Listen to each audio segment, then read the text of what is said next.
Howdy. Leisure is serious stuff, or maybe it's pronounced leisure. I'm not really sure. But it's vitally important to our well-being, our sense of identity, and our direction and purpose in life. Yet, society oftentimes prioritizes our jobs over leisure, frequently trivializing the latter. We often get the message that we should do our jobs until exhaustion, and only then can we engage in some sort of mindless leisure through television. While I believe that our jobs are important, I want to suggest that we need to balance them a little bit more by investing significantly in our leisure pursuits. Ultimately, I think it's time that we actually see how serious leisure is in our lives. This video is going to address some of the theories around leisure, different types, and its importance in our lives. I want to start by approaching leisure as a form of work. Career theorists have traditionally referred to leisure as a time that is free from required work. However, that doesn't mean that substantive work is not occurring during leisure. Work and jobs are so closely linked that it shows up in our language. We often conflate the two, and we say things like, "I'm going to work," or "work hard and get ahead." We're often just referencing our jobs. In other words, our employment, our source of income, or our primary source of income. And yet, when I see a group of amateur leisure musicians performing, I cannot deny that genuine, earnest work has occurred in the preparation and execution of those songs. When we are engaged in our most richly rewarding leisure pursuits, work is also present, and it's deeply involved in that process.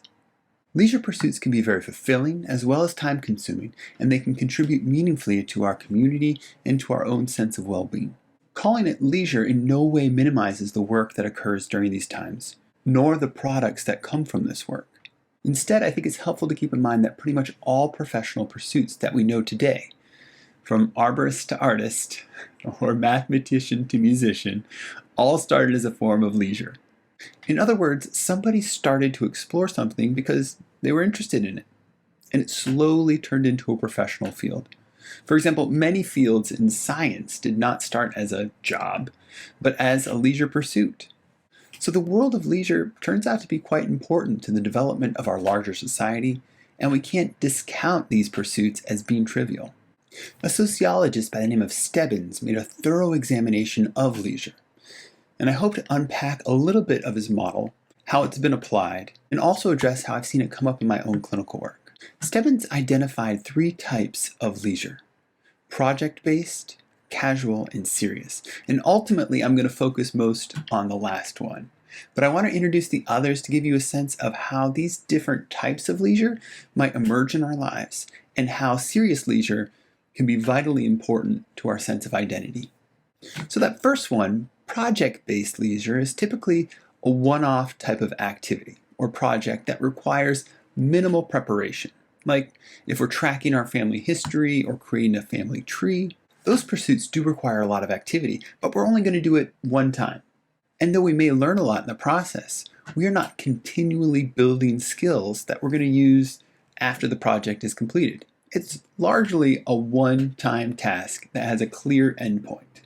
Other types of project-based leisure might occur more than once, but still only occasionally, like decorating our home for a holiday or preparing a special meal for someone's birthday. In general, these do require some creativity, some planning, some learning, and the application of skills. However, it does not require a period of prolonged engagement. Instead, these are really time limited to a season or even just a day. This type of leisure can be delightful, but it doesn't necessarily come with the same type of fulfillment that we see with other types of leisure. The second type is casual leisure. And casual leisure is intrinsically rewarding, and it's accessible by almost anyone. It's things like watching television, or meeting with friends, or going for a walk. By contrast to project-based leisure, casual does not require any preparation or skill development in order to engage in it. Really, there are no skills involved in casual leisure. Whereas project leisure at least calls on some of our abilities and skills, casual leisure does not even require our creativity. Casual leisure is oftentimes ideal for those who come home physically exhausted after their job. and are too tired to do anything else. Because it doesn't require a lot of preparation or skill, we can engage in it and frequently engage in it with others. We all engage in casual leisure sometimes, and it's perfectly okay for us to spend some of our time casually watching a movie or watching TV. There is no shame in leisure. However, casual leisure makes no substantive contributions to our well-being. While I don't want to negate the importance of engaging in these enjoyable activities, too much casual leisure can lead to feelings of meaninglessness. I know that I've experienced this sensation before, largely as the result of binge watching a whole season of television. Casual leisure can unfortunately become habitual over time. And this is unfortunate because casual leisure is probably the most common form of leisure, largely because it's the easiest to engage in. But it can become habitually unfulfilling. I have witnessed in my own life and in the lives of those that I've worked with that activities like watching television can just fill the nooks and crannies of our lives. This can compound our sense of purposelessness or dissatisfaction with our lives, largely because we're not pushing ourselves forward, we're not growing, we're not contributing with casual leisure. So unfortunately, too much casual leisure can cause more harm than good.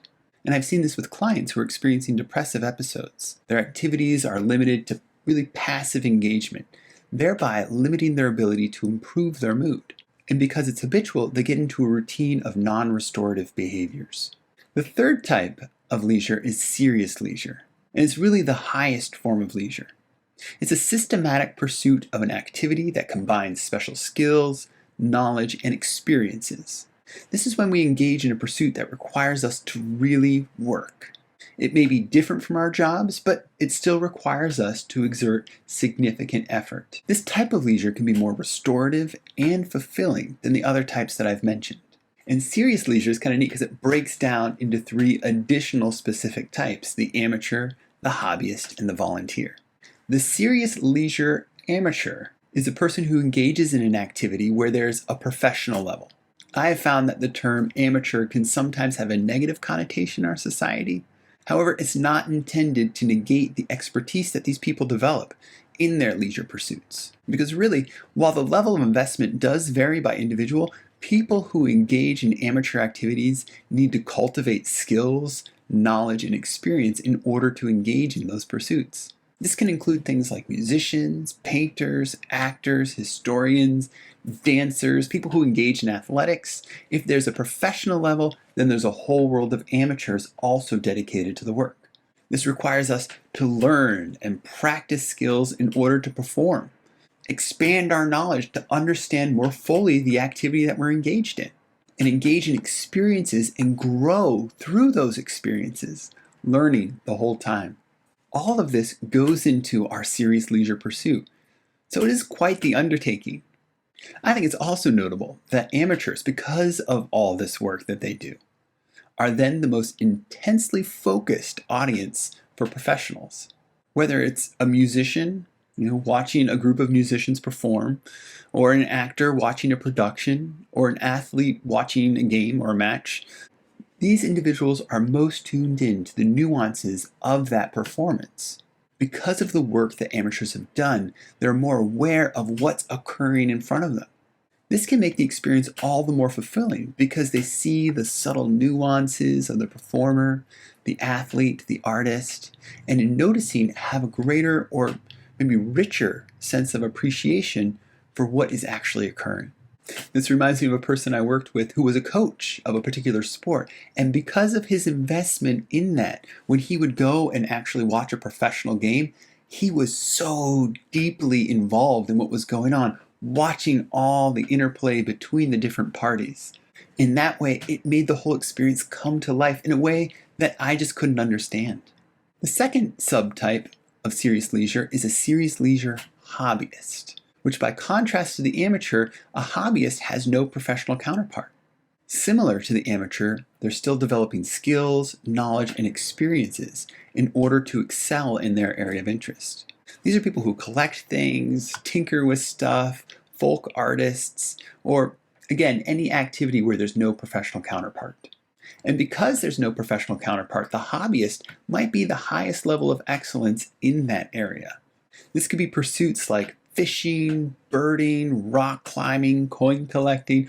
All of this requires a great investment of time, training, and effort. This reminds me of someone who was very much into rock climbing, to the point that they were getting magazines about rock climbing. They were charting out different tracks of different climbs across the country. They were making active travel plans to go to those places and to climb those spaces.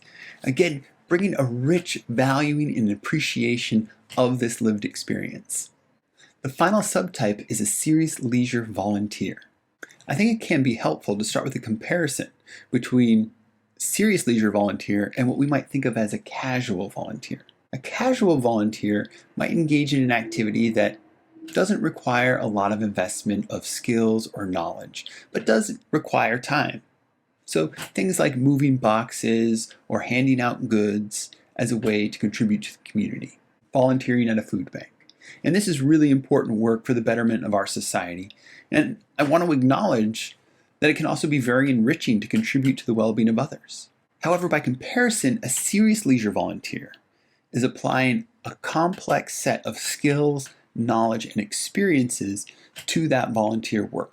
Typically, these skills, knowledge, and experiences are coming from their job, from their professional training. So this might be a counselor who provides wellness education in the community, or a lawyer who provides assistance to refugees, or maybe a professional working on a professional board. I think about someone who does historic preservation, and they take those skills that they learned there and are part of a professional group that brings people together to do knowledge shares. They're volunteering their time, but they're using their skills, knowledge, and experiences from their job in an alternative setting where they're contributing to the betterment of others. As I mentioned at the outset, I'm really focused on serious leisure because it has the most benefits for us. When we engage in them, there are multiple benefits that are incredibly impactful for our overall well-being.